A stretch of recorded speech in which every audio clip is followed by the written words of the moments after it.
walang masyadong pakinabang. The Department of Health called on local governments to focus on targeted restrictions for high-risk activities as Metro Manila, Laguna, and Bataan shift to MECQ. How will the situation improve by the end of this month? We discuss in this episode of The Chiefs.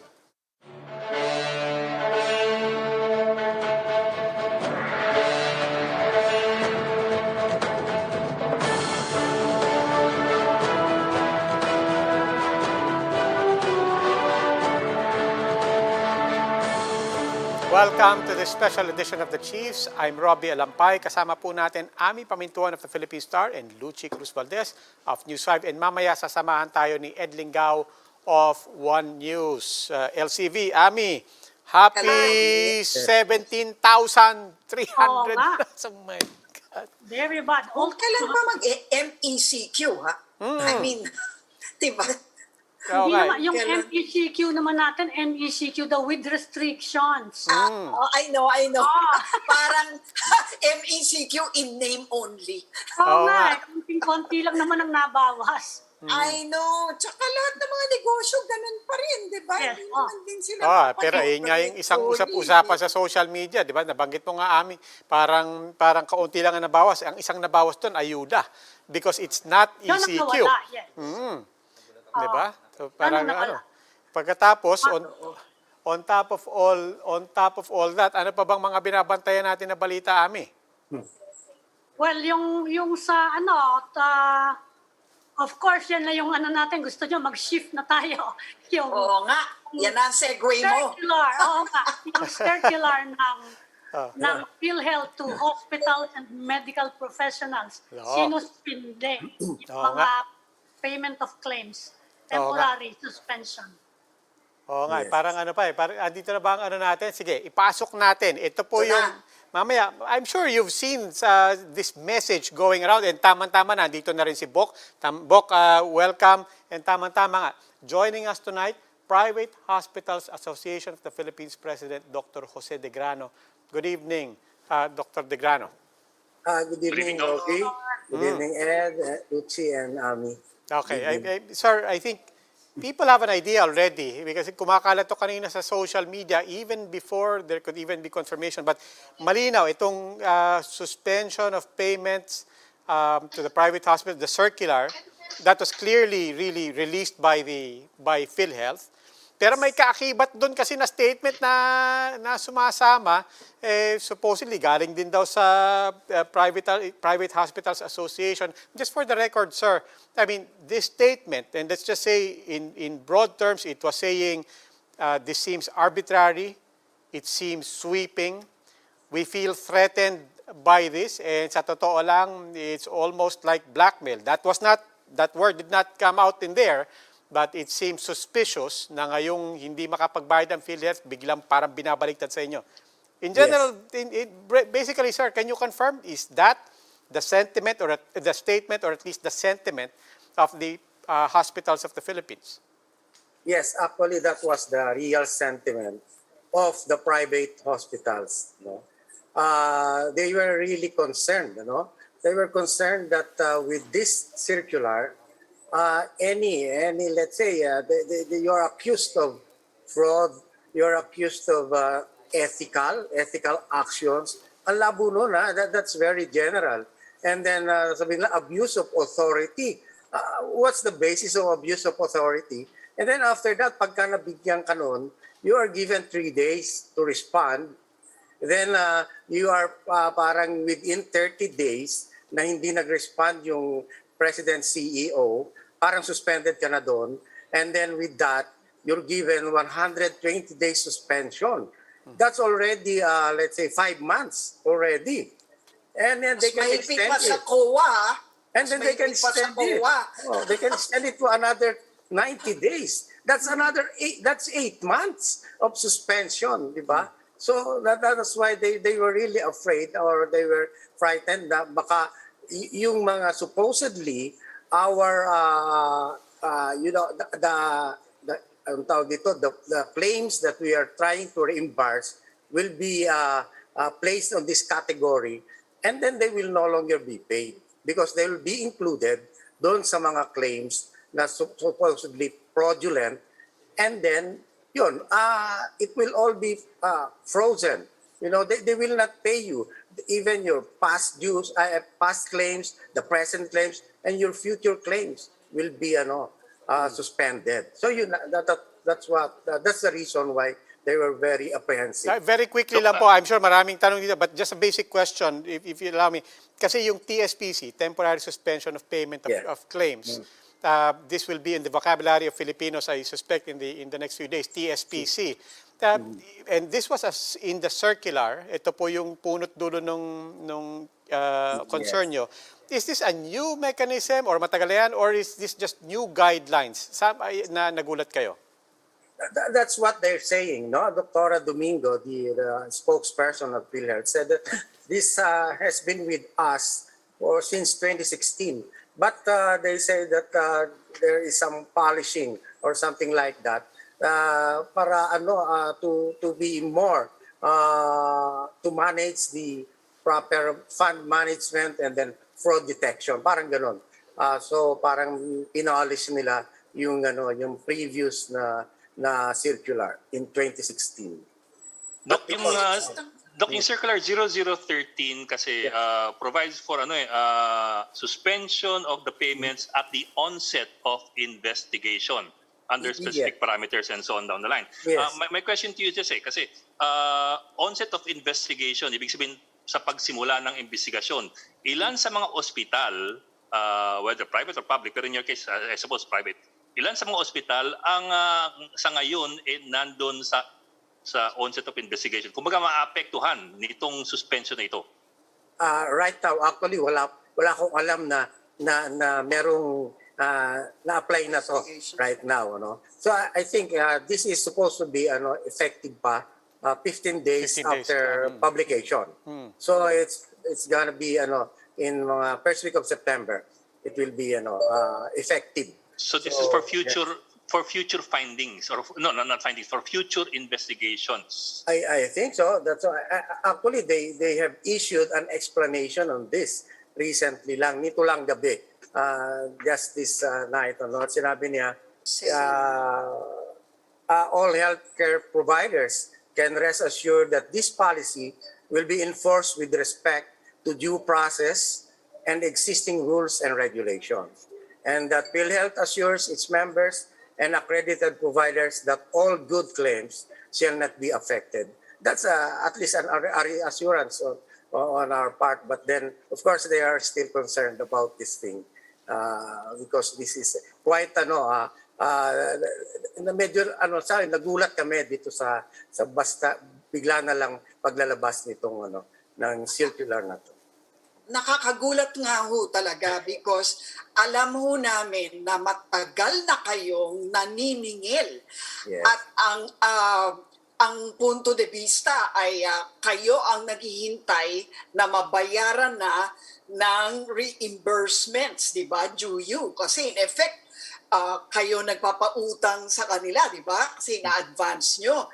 So, ang tanong ko ay, when they say that you're going to be investigated, iba kasi yun eh. An investigation implies, fraud or some irregularity or maybe deficiency, no?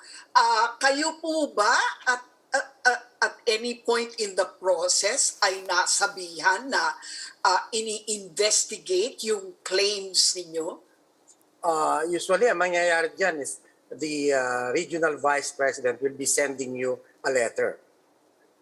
And then within 3 days, you should answer that. Yun. And So then, meron na bang na ganon? Meron na bang nabigyan ng sulat na ganon, ng notice na in other paliwanag nyo areas. ito? Yeah. Yes, I think in other areas may nagawa ng ganon. So actually, not specific to this new circular. But previously, probably meron. Meron So talaga. kumbaga, you're being accused of something you have no idea, about whether it has happened, it's happening, or you know, wala kayong idea kung saan yan or magkano yan or kung ano pa man yan. kasi medyo vague kasi minsan sasabihin nyo, you are accused of making a fraudulent claim. Let's say, double filing, di ba? Double filing, that means you filed twice for the same person, di ba? Yes. Ang problem is, merong system error minsan eh. Let's say the hospital sinasend nila kasi yung case through internet, di ba? Right. Minsan nagfe-fail ang internet. And then ang sasabihin ng internet, sasabihin na you were not able to upload. So what they will do is re-upload. Re-upload. Yes. So nagdodoble yung claims. Sasabihin nila, that's double filing already. That's fraud already. So those things medyo ang hirap anuhin nun. Then bibigyan ka na kaagad ng ganun. Doctor, ang reaction ninyo, ang report namin, ang reaction niya you are considering disengaging from PhilHealth. Ano po exactly ang ibig sabihin ng disengaging? And what does it mean to patients, especially during this crisis? Actually, yung disengagement, yun ang suggestions ng aming mga members. But we are still trying to collect the sentiments of all the members kung talagang kasi once you disengage, ibig sabihin, you'll not be accepting patients. Or even, you'll be accepting patients, pero you'll not be deducting the benefits of PhilHealth. And then let them file the benefits or the claims directly sa PhilHealth. But that is not provided for in our performance commitment or our contract with PhilHealth. So kung magkakaroon man ng gano'n na let's say na parang option ang ating mga members, it is going to be sa accreditation time. Let's say before the end of the year, and then they say that we will no longer will be disengaging from PhilHealth. Then ang mangyayari niyan, they will no longer accredit or renew their accreditation from PhilHealth. So starting, let's say, January, hindi na sila mag-PhilHealth. So wala nang contract. Yung circular kasama medical professionals Usually kasi. Would you know if even doctors are also considering disengaging? Of course, kasi most of these things are made by doctors. Diba? Kasi sila ang gumagawa ng mga cases. Let's say, ang minsan, ang mga problems namin, they're using drugs which are non-PNF. They are not following supposedly the CPG, the guidelines. And then some are saying na not compensable yung mga cases na yon. So most of these things are actually being done by the doctors. So that's why the PMA is also usually included dito sa na to, because the doctors are really involved here. And not only the PMA, but the different medical societies. Okay, Doc, I'm still trying to understand yung full context nung circular, no? And I just want to make that connection. I'm sure you have a more sensitive and more nuanced understanding of that circular. But how do you make that connection, and how do you connect that from, kasi malinaw yung sa circular, pagka may nakita, pagka may pinagsuspetsahan, and so on. But doon sa statement now that's going around, and I admit that's what I'm going by here, it also suggests that lahat tayo pinagbintangan. Lahat ng ospital dinamay. Lahat ng kasalanan ipinataw sa atin. Where is that in the circular, and how do you read that from the circular? Yun nga po ang nakakalungkot din. Kasi po parang ina-assume nila, pag na-accuse ka na, then what about that claims na aming hinihintay na supposedly dapat bayaran ng PhilHealth? So hindi na po yung mababayaran. So mangyayari niyan, what happens to our healthcare workers? Paano ng aming patients? We will not be able to admit patients kasi walang magagasto sa mga hospitals. We won't be able to pay our healthcare workers kung walang dadating na sa aming mga claims. If you are suspended for 8 months, ang laki nun. If you are, let's say, if the total is 10 million a month, that will be 80 million Yes, in 8 months. Doctor, how this throws another spanner into your into the problem of collecting, mukhang malinaw yon. What I'm trying to understand is that other aspect of the statement that says, look, mga kasama na frontliners, lahat tayo pinagbintangan dito. How does that make that jump from what PhilHealth is saying? Hindi, malinaw naman, sinasabi lang namin yung mga may atraso, yung mga nakasuhan, and so on. Hindi namin dinalahat. But the statement that's going around seems to be suggesting, hindi, linahat tayo. Yun po yung hinahanap ko. Saan po where do you read that from the circular? I think ang inaano ng ating mga healthcare workers ay hindi na nga sila binabayaran. Ngayon parang bigla pa silang pagbibintangan ng fraud, pagbibintangan ng abuse of authority, pagbibintangan ng unethical actions. Actually, pag hindi nabayaran ng hospital, lalong walang bayad din ang mga professional fees ng doctors. So yun ang siguro ang kumalat na sentiment na ako hindi ko nakita yung ano na yun. But then, most probably, yun ang sinasabi ng mga doctors na hindi na nga, laki-laki na nga ng utang nyo sa amin. Ngayon, magbibintangan nyo pa kami ng ganyan. And then, ang mangyayari, gano'n, lalo hindi nyo kami babayaran. That's it. Yes, sir. Sir, kung ilabas muna natin yung circular para malino po. Okay. Kasi we do understand na yung circular takes effect 15 days after publication. Yes. So hindi pa siya umandar kumbaga. Yeah. But just to give us an idea kung gaano ka how often PhilHealth, for example, investigates healthcare professionals for alleged fraud or alleged misdemeanors or whatever, gaano ho, mga ilang porsyento ng mga healthcare professionals ang naiimbestigahan? How common is that? Nasasampan na reklamo? How common is a Parang may complaint? idea tayo. It's not really that common. Yeah, it's not really that common. But then kung meron kasing ang ibang nangyayari dito is, let's say, the doctor was not able to sign the claim. That's an RTH, a deficiency. Not really a fraudulent, a fraudulent act, But then yung mga fraudulent na ganun, not really that common. Sabi ko nga, if you can see fraudulent acts, then you file the necessary case. Kung talagang fraudulent yan, ibig sabihin, you have enough evidence for that thing, So, mag-file kayo. Okay lang sa amin yon. Pero it's not really common dito sa because doctors naman, wala naman, bakit sila gagawa ng mga fraudulent acts, di ba? So, I'm not sure kung paano gagawin nila doon. Yes, As it stands, sir. Sige, go ahead. As it stands ba, sir, okay, yung backlog ba nila ng utang sa mga ospital, nasaan na ba? I guess my question is, kasi mukhang hindi kayo babayaran, That's really how it looks now, Wala kayong maasahan. How much longer can you hold out without these reimbursements being paid?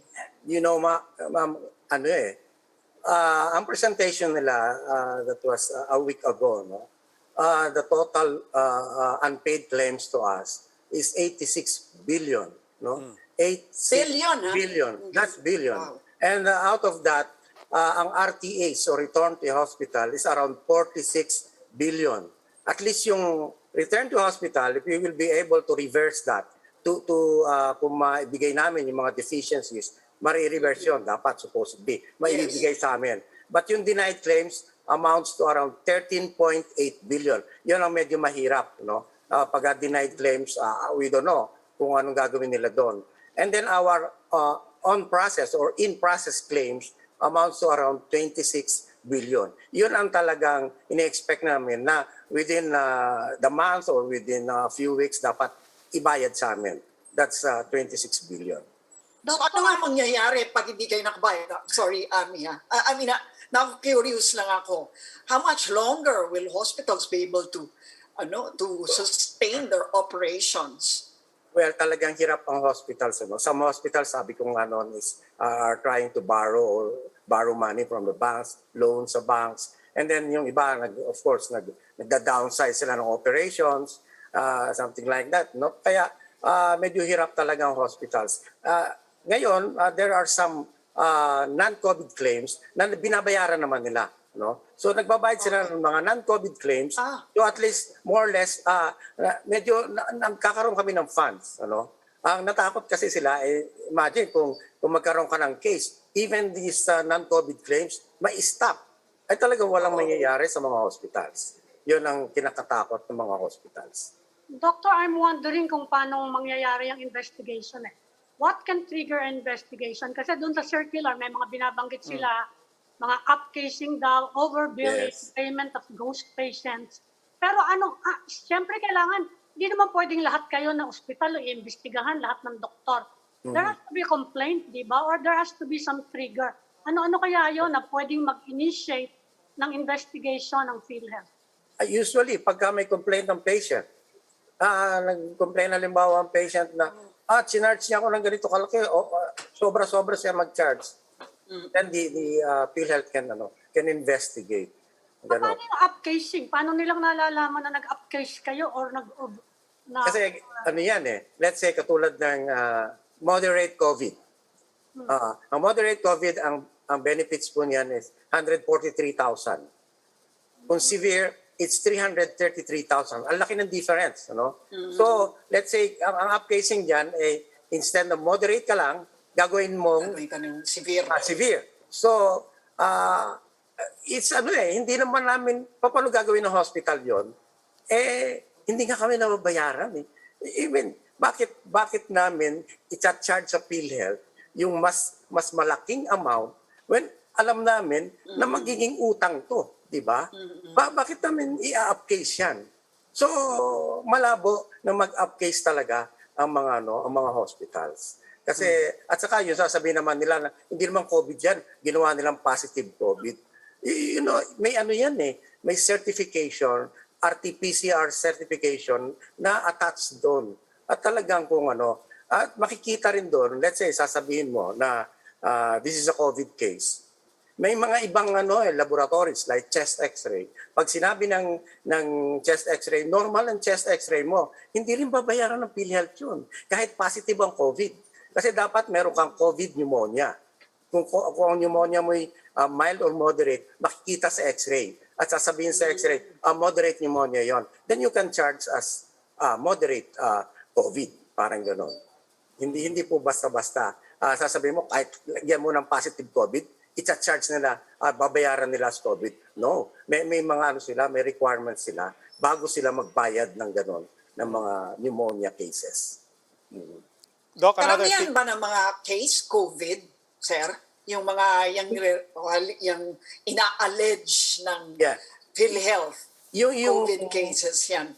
Yung mga hinihintay namin bayaran were mostly COVID cases in 2020. Yun ang last year pa? Last year pa, yes. Yun ang halos hindi na babayaran. We don't know kung ito ba, i-declare ba nila yan na fraudulent or what? Bakit hindi nila binabayaran? There are some policy issues na sinasabi sila na kaya hindi daw nila binabayaran. Let's say nung una kasi in the first few months of the COVID pandemic, kukunti pa ang laboratories natin noon. So yung mga patients kahit dumarating diyan, most probably COVID, ang namin yan COVID suspect, ganyan, probable COVID. So, ang diagnosis nila, because of the different symptoms, or namatay na, or what, at talagang ang symptoms niya ay talagang COVID, sinasabi na namin na COVID kahit wala pang result. Kasi nung time na yun, ang isang RT-PCR, it will take 1 week, 2 weeks bago makarating sa iyo. Mamaya, wala na yung pasyente, saka pa nang dadating yung result. Ganun. Kaya, ngayon, ang sinasabi nila, yung mga cases na ganun, baka hindi nila agad bayaran. Kasi sabi na, walang certification na COVID to because of walang RT-PCR. Nung time na yun, wala talaga.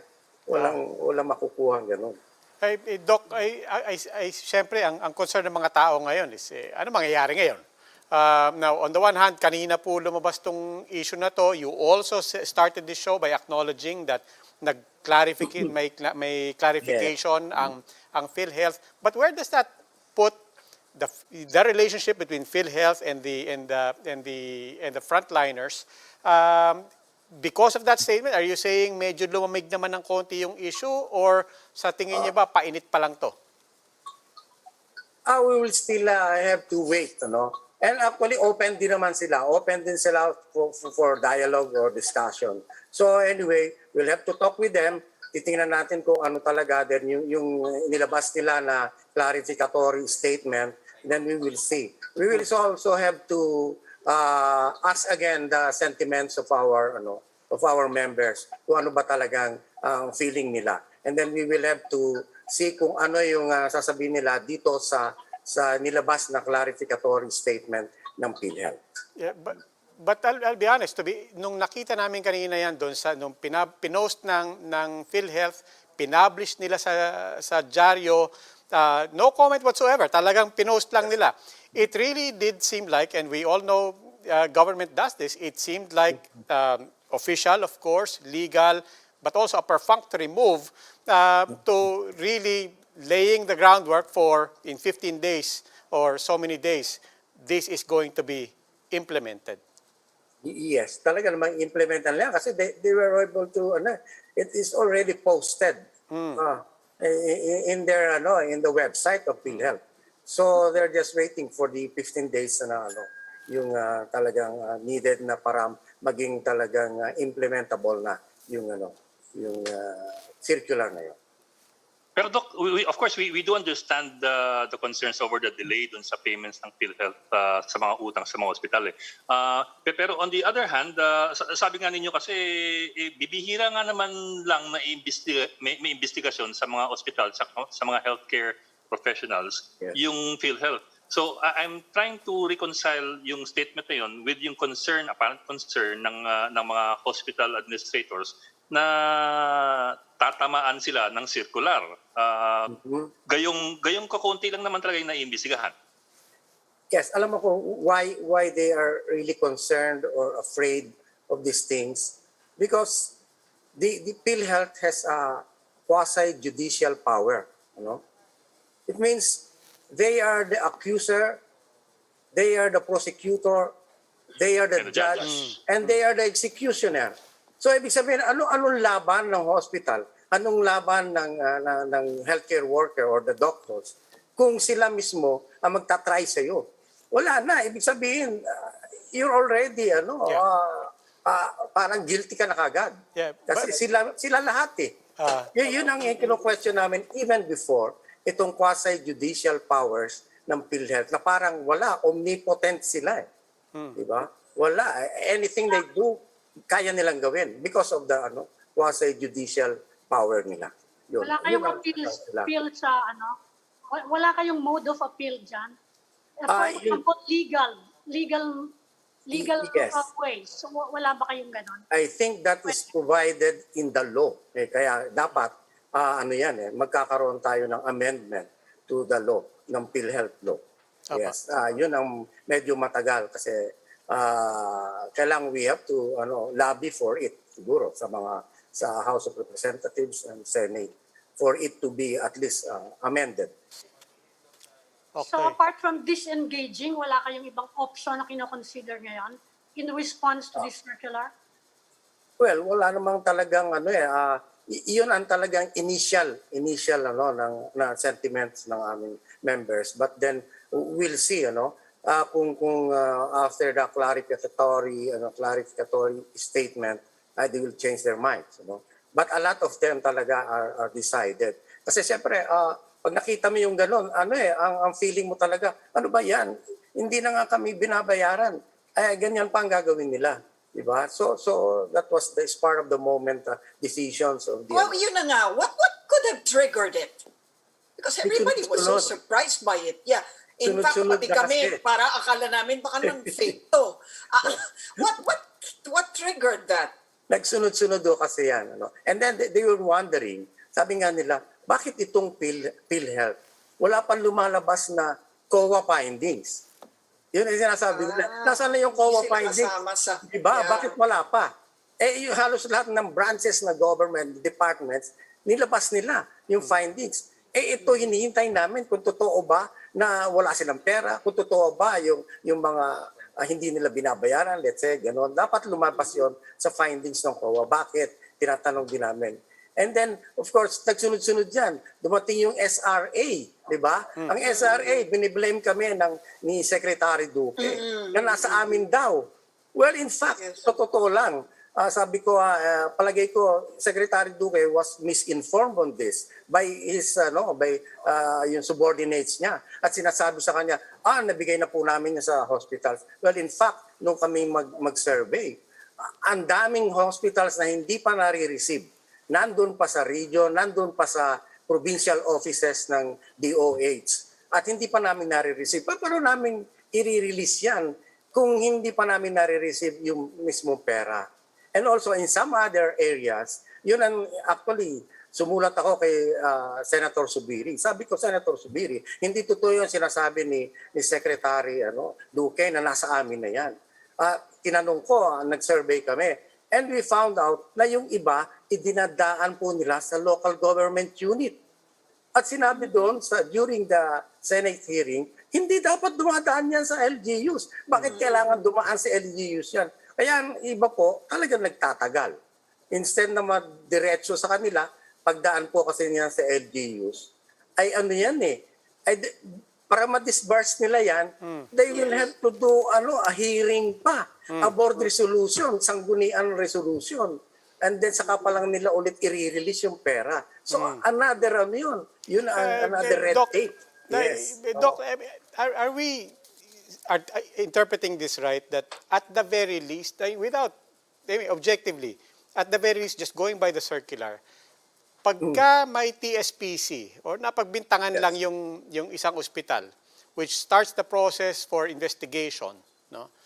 And TSPC kakagat na yon just by starting the process of investigation, just by in effect, just by being accused, you already basically delay any payment by 120 days, effectively, without prejudice to being cleared. Once pirmahan po ito ng nakalagay doon. Once ma-sign to, or hindi pansinin ng PCEO, ng President or CEO, ay effective na yon. Nakalagay doon sa circular. Ibig sabihin, magfa-file, you have 3 days to answer. And then they will submit it to the President and CEO. Pag hindi enact yan within 30 days, assume na yun, ina-assume na nila na yun, approved yun. And then that will start that 120 days. So, na kagad yun? 5 months na kagad yun. Okay. So, and then they have an option to extend it to another 90 days. So, 8 months yun. Yun ang kinakatakot din nila. Okay. Dr. Jose de Grano of the Private Hospitals Association of the Philippines, maraming salamat po. We suspect we'll be inviting you again to keep us posted on this. Oo nga. Sana po. Thank you, Doc. Maayos na natin ito. Sige po. Thank you very much. Maraming salamat po. Yes. We'll need to take a break. Please stay with us. The Chiefs will be right back.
Welcome back, the Chiefs here on One News. Now joining us, DILG Undersecretary Epemaco Densing III. Good evening again, Yusek.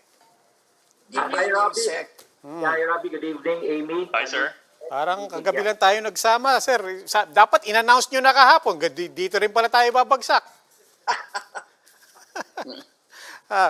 Yusek, let's start with, of course, well, let's start with people wanting to understand. Ano po ba pagkakaiba ng MECQ ngayon sa ECQ kahapon? Well, the difference primarily is nag-MECQ tayo, pero the major economic activities are still not allowed. No dining indoors, no alfresco, no religious services, virtual pa rin, no outdoor tourist attractions, of course indoor. But there will be more people going out because a number of allowed industries will have will be allowed to do full force in their offices rather than the skeleton forces during ECQ. So yun ang main difference. Okay, I mean, Pero yung Parang walang difference. Hindi, yun ang sabi ni Harry Roque kanina na it's MECQ with restrictions. Medyo gulo na yun. Yung transport, sinabi ng MMC. Ganun pa rin yung mga restrictions. Yung curfew, ganun pa rin. So, Well, sa transport, medyo dadami, Amy, kasi there will be more people going out. So there will be more transport which will be allowed to fly the major routes in the transport areas in the National Capital Region. pero yung capacity, ganun pa rin, di ba? Ganun pa rin. So lalabas lang, mas marami lang lalabas kasi mas marami silang ihahatid ng mga empleyado at mga manggagawa. Sir, ano yung Weird mga lang, sektor sir, na kasi- bumukas? Oo. Ano yung mga bagong sektor na binuksan? Kasi yung personal services hindi pa rin pwede, yung dine-in hindi pa rin pwede, kahit yung dine-out hindi pa rin pwede. Parang nakita ko lang yung mga nasa burol tsaka living. Actually, pareho pa rin, Ed. Mas maraming tao nga lang lalabas. Halimbawa, Yeah. yung Oy, kasi financial ano yung dumami? force, now pwede na mag full complement employees sa mga banking sector. So it's just more people will be going out for more economic activities. Full complete, 100% you mean? So marami dyan yung mga allowed industries. From skeleton force to full force. Tsaka di ba, granular lockdown na lang, hindi, di ba may ganun kayo? Well, actually, yun na lang gagawin. that's a major policy shift, Luchi. No, we just had it approved last Thursday, but it has been talked about several weeks back. Come September, we will now do away with a province-wide, region-wide, or most probably city-wide type of a granular lockdown. I mean a lockdown, no, ECQ. True lockdown na lang siya. Streets, barangays, puroks, pero full lockdown talaga. So no mobility of people when a specific purok, street, or buildings are put into lockdown. So hindi pa yan ngayon? Sa Hindi pa. September pa? The concept will be Okay. approved. Okay. Ginagawa na namin ng details yung implementation.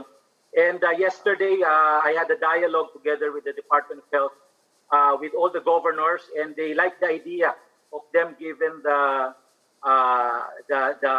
decision on making or what kind of protocols or lockdowns they will do in their specific provinces. so, Pero ngayon, 17,000, Yes. tapos MECQ, tapos laging sinasabi noon na ang main culprit daw, kaya parang hindi bumababa yung cases despite the lockdown was yung mobility hindi raw nagbago. Pero ngayon, yun ang pinapayagan nyo, yung mobility. So parang hindi ko lang makuha yung logic ng decision-making process. Well, makikita natin yung full effect nitong 2-week ECQ, most probably 10 days from now. Same as nung nangyari nung nag-lockdown nung March, April, nakita natin yung pagbaba ng kaso only after 2 weeks. No? Ang problem lang, if you look at the charts, the epidemiological curve, bago tayo mag-lockdown nung March, nung nag-surge nung March, ang base natin of daily cases was between 1,000 to 2,000. Nung nag-lockdown tayo nung March, April, and reopened sometime mid-April to May, the cases went down from a high of 15,000 to a low of 4,000, but we never went down the 4,000 level. In other words, kung gagawa ka ng curve, naiwan ka dun sa 4,000 na baseline. So the expectation of another surge is really higher than the 15,000 we experienced last March and April. So ito na yon, nakikita na natin yung pagtaas kasi hindi na bumalik dun sa 1,000, 2,000 level prior to the March surge. Okay. So paano yan? So tanggap nyo na yun. Oo. Okay. Yun Parang ang tanggap nyo na pinapakita ng napataas epidemic ng pataas yung base. Ganon. Yan ang pinapakita ng epidemic curve. Kaya nga we're looking at quote-unquote smarter ways to do lockdowns and to make efficient use of whatever logistics and money that government has right now. And we see, kasi nakita nga natin, mayroon kang ECQ, pero ako, inobserbahan ko, puro traffic pa rin sa EDSA at saka ibang sulok sa Metro Manila. So tama ka, Luchi, talagang mobility was still there despite the ECQ. So para talagang makita natin yung less mobility, we look at granular lockdowns kasi pag ni-lockdown mo isang talagang hindi makakagalaw ang tao diyan. Wala kang palalabasin. Then at the same time magbibigay pa rin tayo ng ayuda but this time instead of money, food packs na. So it will now be a cost sharing between the local government and the national government in terms of giving food packs or ayuda. That's for granular lockdowns, yung ayuda na yon. Sa iba, Correct. wala na. And you will, if you're going to do granular lockdowns, you have to have a very efficient contact tracing system. Kung ano po yung capability natin yon? Well, 2 weeks ago, the IATF approved the crisis action plan, and we created 3 subclusters sa response.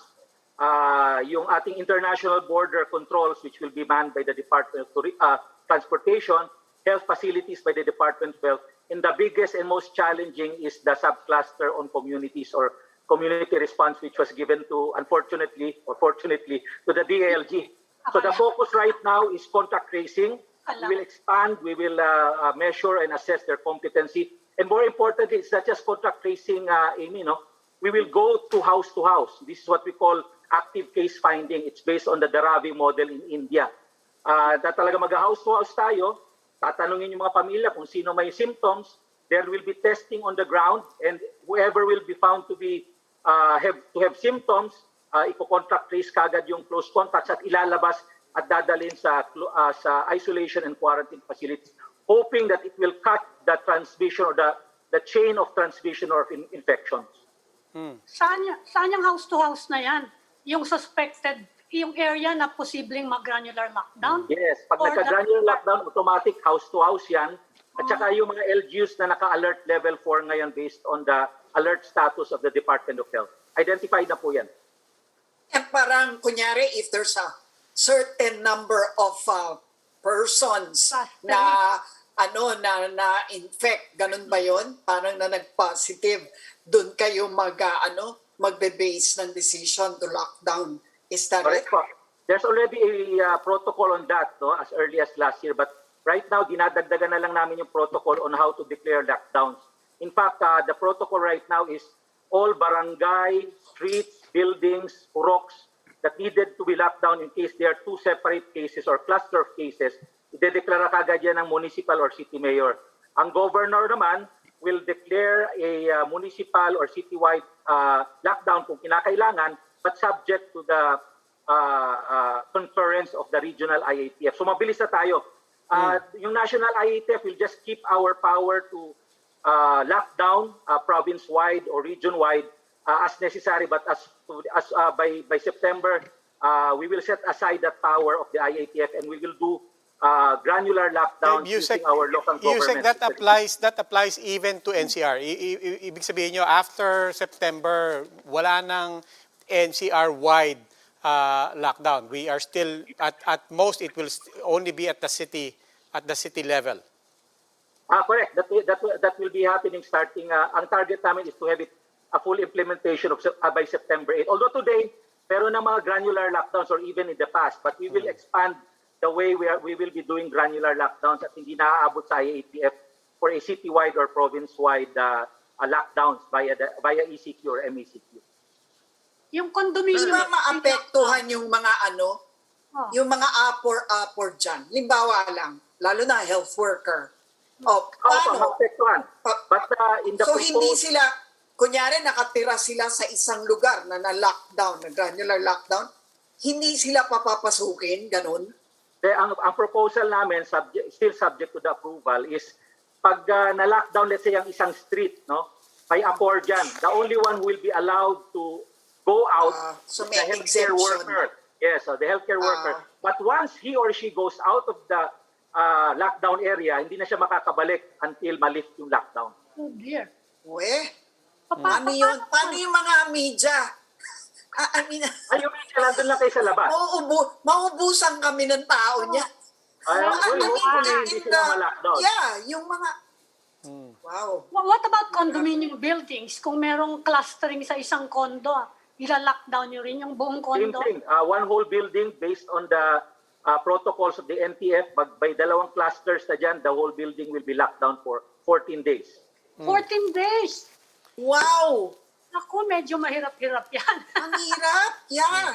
Ay, So parang... Hindi ba dapat during testing lang? Well, Kasi, right. di ba sabi nyo, i-testing nyo lahat eh. When we talk about clusters naman, maraming area sa building ang tinamaan. So it's really the whole building. But if we're talking about floors, isa lang bawat floor, it's possible na yung floor lang ang ila-lockdown.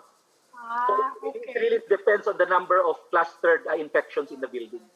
Nako sir, mag-aaway-aaway mga magkakapit-bahay yan. Pero sir, kayo ang DIL, you will handle those protocols on the DILG level or at the LGU level, pwede silang gumawa ng kanya-kanyang patakaran.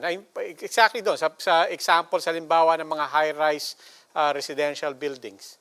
Well, we've already set the protocols. We're just adding more protocols to the granular lockdowns. It will be the LGU who will implement it, and we will be monitoring all lockdowns all over the country because automatic po yan. Once na mag-lockdown ka, the food packs or ayuda will be coming from the LGU, and the national government will augment this ayuda or food packs for 14 days. Now, Yusek, this is all, I mean, talking about September. We're not even talking about going back to MECQ. We're talking about something that will take place in September. Atras tayo ng konti kasi we also want to understand the frame of mind of the IATF leading up until yesterday. Diba? Kasi kahapon hanggang nung magkakaroon na ng desisyon, maglalapse na yung ECQ, it seemed as if the LGUs didn't want to make that recommendation. They basically said, no, we're leaving it to IATF.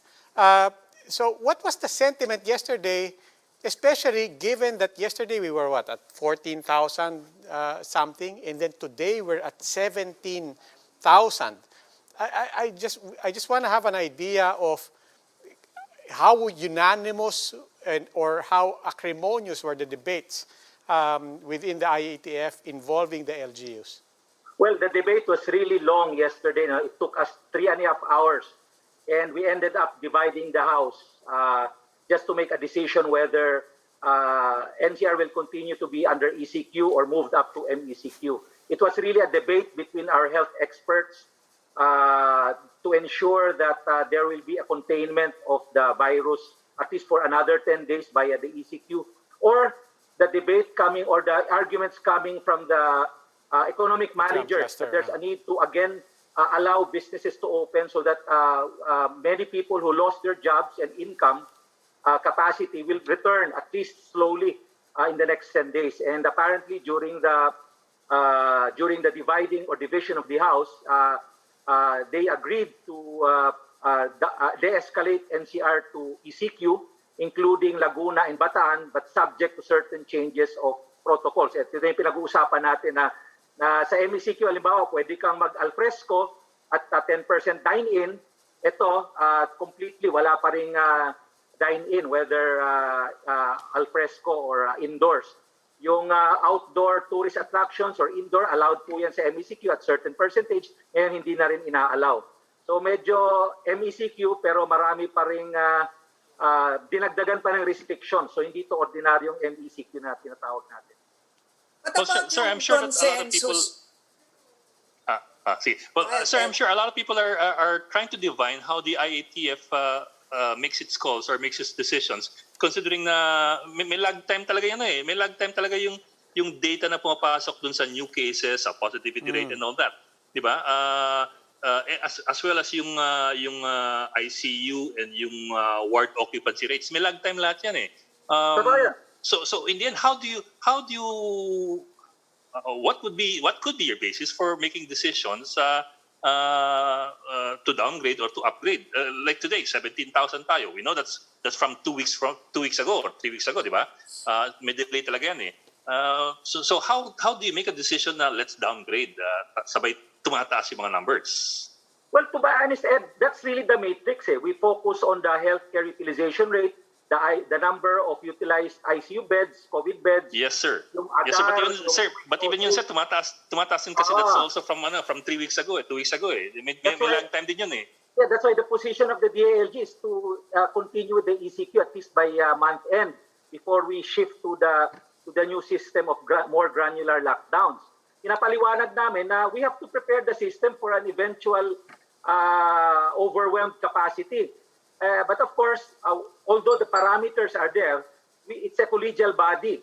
So the economic managers will have to say that it's time that the COVID-19 will be there. We have to dance with it. It's just important that we have the right protocols in the implementation on the ground. For example, sabi ng ating health experts, ECQ is good, lockdown is good to stop and contain surges. However, if we talk about long-term containment strategies, it's really not the ECQ or lockdowns. It's the granular lockdowns. It's the aggressive or enforcement of the minimum public health standards. And more importantly, for the government to really implement the PDITR strategies, which is prevent, detect, isolate, treat, and reintegrate. For example, yung detection natin to isolation, it will take us 12 days. For a detected, for a person identified as infected, it will take us 12 days to put them in an isolation center. So dapat ang standard yan is 6 and below. So yan ang pagbabalanse na sinasabi natin, and that is being contested whenever issues of escalation or de-escalation, specifically for NCR and those areas which contributes much to the economy is being talked about and decided upon by the IITF. What about the proposal of Mr. Joey Concepcion about vaccinated people na sila lang ang papayagan pumasok sa mga mall? Nagkaroon ba ng consensus tungkol sa proposal na yan? Not yet. We will talk about that when the NCR, at least NCR, reaches a point where it reaches what we call population protection. That's 50% up to herd immunity of 70%. Pag na-reach na ho natin yan, maybe we can talk about it because as of now, there's an opinion, a legal opinion, that we cannot impose only the vaccinated to enter certain areas because government has not given the opportunity for everybody to be vaccinated. Balikan ko lang yung granular lockdown kasi medyo magastos siya na. Testing alone eh. Do you have the resources for testing? Meron na ho kami initial computation. Saka yung ayuda, marami-rami yan, especially in informal communities. Pagkain ng araw. We already have initial computations including the testing. Unlike kung i-lockdown mo buong NCR, we have to bring out 11.3 billion, no? Just to give the 1,000. Lalabas pa rin yan. Pero pag nag-granular lockdown ka, hindi yan nalalabas. Pero sisiguraduhin mo everybody in that compound or area is given food for 14 days. So, assured ka na ng mobility. Ang computation namin including testing is less than 11 billion. Kung NCR pag-uusapan natin, baka 4 billion lang yan. But more importantly, yung ibang areas na hindi naman talaga tinatamaan nitong cases at walang mga high infection rate, they can continue their economic activities subject again to certain limitations or protocols. Pero ngayon, hindi pinapabayaan mo na silang, let's say, only 20% is infected, yung matataas ang kaso. Hindi, yun lang ila-lockdown mo. Yung 80%, pababayaan mong to do their usual economic activities subject to limitations. Now, ang mangyayari, tuloy-tuloy ngayon tuloy-tuloy ang buhay dun sa 80% na mababa ang infection. Yung house-to-house testing nyo kasama pati mga bata, all ages, including babies. That's what we're trying to approve right now as protocol kung isasama yung mga bata. But what is for sure is if symptoms are there, kailangan i-test yung may symptom or ilalabas na, pati ho yung close contacts. Kung may bata doon na close contact, kasama yun sa test. Okay. DILG Undersecretary Epimaco Densing. Maraming salamat po. Salamat po at magandang gabi. Thank you. Thank you, sir. Salamat po. Ingat po. Meanwhile, something to look forward to this weekend, Manny Pacquiao faces off against Dennis Ugas this Sunday, August 22, and you can catch it here live on Signal TV. Stay home and stay tuned this Sunday on the much-awaited bout of the Philippines fighting pride, Manny Pacquiao and Cuban Olympic boxer Dennis Ugas. You can catch their fight for the world welterweight title on Signal pay-per-view for only 750 pesos. Live, commercial-free, and in HD. For postpaid subscribers, go to my.signal.tv and order online. For Signal prepaid and satellite subscribers, visit your nearest smart load retailer and load PPV 750. Don't miss this fight, Pacquiao vs. Ugas on Signal pay-per-view for 750 pesos. Order now. That's all for this special edition of The Chiefs. We hope what was discussed here will keep the conversation going. Before we go, a reminder to our viewers, mask on, wash hands, and stay safe, Philippines. I'm Robbie Alampay. I'm Mami Paminton of the Philippine Stars. I'm Luchi Cruz Valdez of News 5. I'm Ed Lingao, and we are One News.